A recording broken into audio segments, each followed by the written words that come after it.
Hi, welcome to the bathtub. It's me. You know who I am. Want to come up here? Come on, up. Careful, careful. She doesn't have a collar on. Lucky wants to come up because she hears us. Oh, I hear you being on the show, and it's time to get my neck rubbed. Okay, okay. Now come on, off. Get down. Good dog. No, be careful. She gets a little snappish when something happens that she doesn't like. Oh, but you're a good dog today. Very good. Hasn't attacked me in almost a week. This is one of our recurring shows. It's called, many of you out there, some people, a couple of people have asked to see more of these. That it's called, what is this show called? It's called Vintage Paperback SF Hodgepodge. It's a hodgepodge. It's not a roundabout. That's the thing to always remember. Bring your unpixelated water, because we're still in the we're doing science fiction, but we're still not pixelated. We're post tech. We're post tech while everyone's still tech, and that means we don't do fonts, we don't do pixels, we don't do any of that stuff. We just talk about books. So in this one, what we do is just do a few random science fiction novels, usually from the 70s, 60s and 70s, because all I do is reread stuff I used to like, or catch up with the writers I've always liked, who I still haven't caught up with all these writers, or I want to reread the ones I really liked. It's hard to get out of the 70s or the 80s when you become an old masturbator like myself. And of course, we have several New Year's resolutions. One of them is to bathe with a vengeance. We're going to do our last 40, 50 years of episodes just bathing with a vengeance, and ignoring the complete, dire, and utter destruction of the stupid world and the people in it, the people who run it. And we're also going to flog our books. So I'm flogging my books, reading great books in the bathtub. You can buy these on. Don't try not to buy them from Amazon. Try to get your local bookstore to buy them. Please try to get your local bookstores to order my books. And this is the home edition of this stupid show, where you can actually read along at home and pretend while reading them, you can read them out loud to like your family, and pretend you're Pao Zhao Jiao Shou, the foamy bathtub professor. You could put a different hat on or something, and there's the book. It's a lot of fun. I think I really enjoyed writing it. And this is my last novel, my most recent novel, several months ago, On the Planet of Bold Women. It's about a man who's irresistible. He's kind of irresistible to women. That's the joke. He's not really irresistible. He's kind of irresistible, and has nothing to do with me. You can tell that just by meeting me once. And I'm going to try not to mumble. I mumble. I am sorry. I'm terrible. I forget things and I mumble. And I'm going to try to do better. What are we going to do? So I got a bunch of science fiction books here mostly from the 70s. Let's start with The Exception, which is from my old buddy Paul McAuley, one of my favorite my favorite people in London over the decades. And it's a book of his called 400 Billion Stars, and it comes from 1988. And there's a little background to the story, which is I've known Paul for years, and him and Kim Newman are two of my favorite people in London. And we've talked a bit about Kim's stuff on here. I put this on our Christmas bathing list, I think a couple years ago. It's been sitting over there for ages. I've read several of Paul's books. He and Kim Newman are very difficult people to have as friends because they write so many books. And I'm really serious. I really enjoy everything I've read by either of them. Lots of short stories. And every time I say, okay, I'm finally going to get around to read this book, they have 2 or 3 new books that come out, and I can't keep up. I get a little committed. I say I can't get to this yet. This is his first novel from 1988. I have had it since it came out.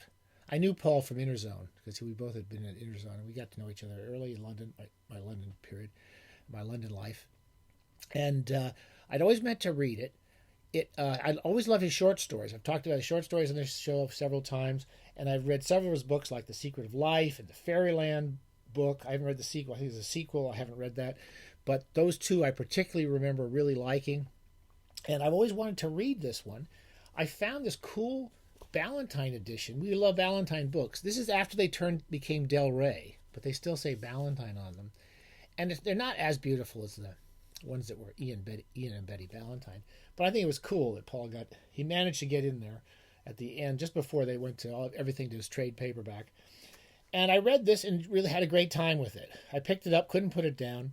I think Paul is one of the best. One of the things I always think about is Paul McAuley is everything I've ever read of his. His short stories are his best stuff, but he never writes a bad paragraph. He's a great narrative writer, and I used him in class many times over the years. And this one was a really interesting because it's the sort of science fiction I don't normally read. I don't normally read kind of written by people who actually understand science. I don't know. I'll have a couple other books coming up. Their science fiction have nothing to do with science whatsoever, and he actually seems to know what's possible and what's not, and he has a good sense of everything from botany to physics to interstellar travel. The gimmick, the central premise of the book, which is underneath it, is that humanity can only explore what's near our star. So several light years in every direction, and that's still an enormous amount of space. And that's sort of what's kind of a fun idea. And it starts off about a woman. She's a scientist who is also a telepath.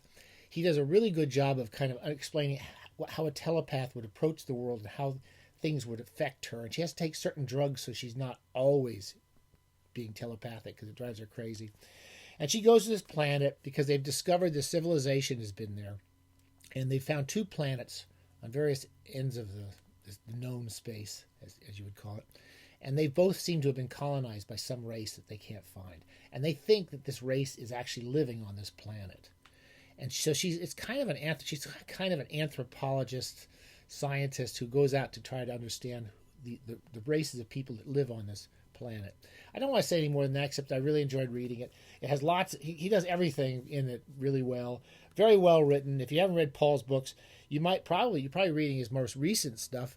But this first novel of his is as good as anything I think I've ever read of his. And if you haven't read his short stories, definitely get King of the Hill or Little Machines, some of my favorites. We were going to turn this into a Let's Saying Goodbye To. I was going to play Lotta Lenya. Can I still play Lotta Lenya? Let me see. Oh, I don't know if I can. Well, that doesn't matter. It really doesn't matter at all. Anyway, we're going to say goodbye to Barry Malzberg. And so Barry Malzberg died a few weeks ago. Barry Malzberg was a big SF writer. Well, I wouldn't say big. I can't say he was very successful. He didn't sell a lot of copies, but he wrote lots of books. There was a period in the 70s where you could not go into the drugstore and there's not like 2 Barry Malzberg brand new paperbacks. He had started off, I think, as a literary agent. I read a little bit about him after he died, and I read a bit about him over his lifetime. Another pointless adventure in literature is when I was about 19, I first started going to San Francisco State College. I used to go to the bookstore in Stonestown then, which I think was Crown Books. And I would go there and just go through the books and look at everything. That was my safe space, is going to bookstores. And one day, Barry Malzberg came in. I could recognize him from pictures with Charles Brown, who used to edit Locus until he died. And they came in. They went straight to the SF section, the other end of the store. And Barry Malzberg was complaining that they didn't have any of his books. I still remember that because that's what all writers do. We all go into bookshops and go, they don't have my books. That's all we do all day, basically. When we're not writing the books that nobody buys, we go to the bookshops. So I always remembered him fondly for that. I did not introduce myself to him. Anyway, he published lots of books. He was a literary agent. He published, they're all really strange books. And to some extent, it's kind of amazing any of them were published at all. I don't think if he hadn't been a literary agent, he published lots of stories as Barry Malzberg and as K.M. O'Donnell. He wrote lots of thrillers. He did lots of books with Bill Pronzini, I want to say, which I've not read any of his thrillers or his crime novels. I did read several of these novels of his. He was, I didn't bring them all down. I've got quite a few Malzberg books. We talked a bit about one of them recently. The one I liked, In the Enclosure, is the one I remember liking the most of the novels. It seemed to have a kind of interesting SF premise, and he followed through on it pretty well. Most of his books are all very similar, and they have some sort of SF idea in the middle of them. I remember his Beyond Apollo and the Falling Astronauts. Those were famous ones. They're just basically sexual fantasies of these astronauts in outer space. They're all having sex with their with women in their imaginations in outer space. And I don't remember being wild about those books. He can be very funny. And HEROVIT'S World is the one I read in kind of homage, in memoriam for old Malzberg, which is about a science fiction writer named HEROVIT, who writes lots of schlocky science fiction really quickly for the publishing industry, and then goes around to science fiction conventions trying to get women to have sex with him. And his wife won't have sex with him. And every sex scene, there's like a sex scene almost every 20 pages in a Barry Malzberg novel, which I have to say I get a little tired of. And they're always it's horrible sex. It's always like just terrible. He's this desperate man trying to have sex, and all the women. And I won't go much further than that. But the funny parts of the book are when he goes to meet people, like in the science fiction world, and they all just treat them with the science fiction fans, the way Malzberg describes them here, and in a couple other novels of his, which Dweller in the Deeps. He does a couple funny novels about science fiction conventions. He just treats them like they all want to be around science fiction writers, and they all hate them. They all think they're. And this guy HEROVIT writes really schlocky. There's something about some guy who goes off to the stories who go off and solve problems intergalactically, and they're always blowing people up and killing alien beasts and so forth. And I'll just give you a quick passage. This is one of his fans who he's been having sex with, and she's inviting him to come to her science fiction group's meeting. And when he says, "Okay, I will go," thinking I'm doing her a favor, she says, "I'm inviting you to the seminar, Jonathan. Now don't be so obtuse. Your writings don't show brain damage, just a complete collapse of technical facility and a sense of self-worth." He's at this career point where he can't write his books. "Science fiction is very big in the academic world now. More and more theses..." I'm sorry, I got this wrong. This is one of an old friend of his who's a science fiction writer who's gone off to become an academic. This is a terrible show. I haven't even looked at this thing. "Science fiction is very big in the academic world now. More and more theses and courses are being given on it every year because of the overuse of Henry James, and people like you and me, simple hacks, Jonathan, are in a position of unparalleled opportunity." This old hack that he used to work with has got an academic job. He's making money and he's having sex with his students. And he's saying that because everyone's sick of Henry James, they want to study science fiction. And this is in the 70s. And HEROVIT says it sounds wonderful. And he says, "It is wonderful. Now, in order to float this little academic boondoggle," he wants to bring him out and get him some money, "which incidentally is completely underwritten by two of the largest research foundations you could imagine, we need a writer or two in attendance. We hope that writer will be you." So as all the invitations in this book go, HEROVIT likes to think that people think he's an important writer, and nobody cares about him. They're just trying to they're just trying to launch their conference. Finally, I got two other books I'm going to talk about fairly quickly because I talked too much. I'm just yapping on and on. Gathered Darkness, Fritz Leiber. I read this about a month or two ago. I'm a big Fritz Leiber fan. I read all these books when I was younger. This is his second novel. He published two novels very quickly. We talked about his first novel, which is Conjure Wife, which is a great book about witchcraft in academia. It's about a man who's an academic. His wife turns out to be a witch, and all women are witches. About the same time he wrote that, about supernaturalism in the academies, he wrote this book, Gathered Darkness, which is about a future society which has used science to create the illusion of witchcraft, has created an illusion of familiars and magic and clouds going across so they can control the population. And it's about, there's a revolutionary group who starts to create their own type of witchcraft in order to combat this authoritarian regime. And then there may actually be as in any little Leiber novel, there may actually be a witch or two floating through this futuristic society. It was published in Astounding, of all places, but in many ways it feels very much like an Astounding. Is it an Astounding or Unknown? I can't remember now. Yes, it was in Astounding, so it wasn't in Unknown, which was the more fantasy-oriented Campbell magazine. But I really enjoyed it. It was a lot of fun. It's a bit of a dense book. Leiber can be a bit dense and a little less narrative, but It has lots of interesting ideas. It's visually interesting and visually powerful, and it's a fun book. I like Leiber. Finally, I started to read another Malzberg because I had mixed feelings about that, as I said. He was a very interesting writer, and you should definitely check out HEROVIT'S World, maybe. But I started to read Day of the Burning, and I think I've tried to read it many times. And I hit the second sex scene, and they're just terrible. He writes the most unpleasant sex scenes I've ever read.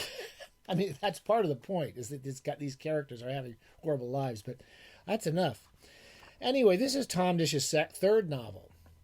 He did The Genocides. He did Mankind Under the Leash, which we talked about, and Echo Round His Bones, which I haven't read since... That's Alexa, stop.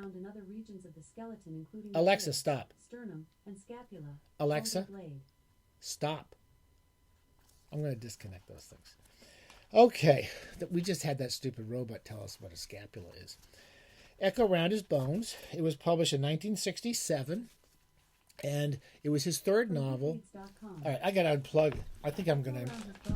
Mass market paperback. Published January 1967 by Berkeley Medallion First Edition.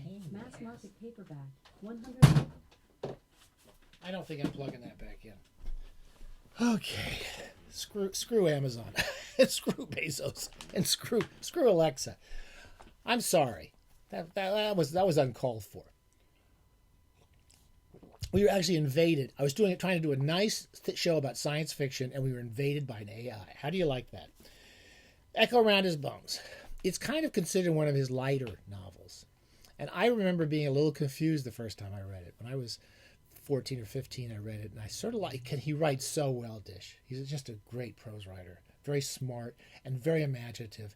And he has a type of imagination which is very contemptuous of human intelligence in almost everything he does.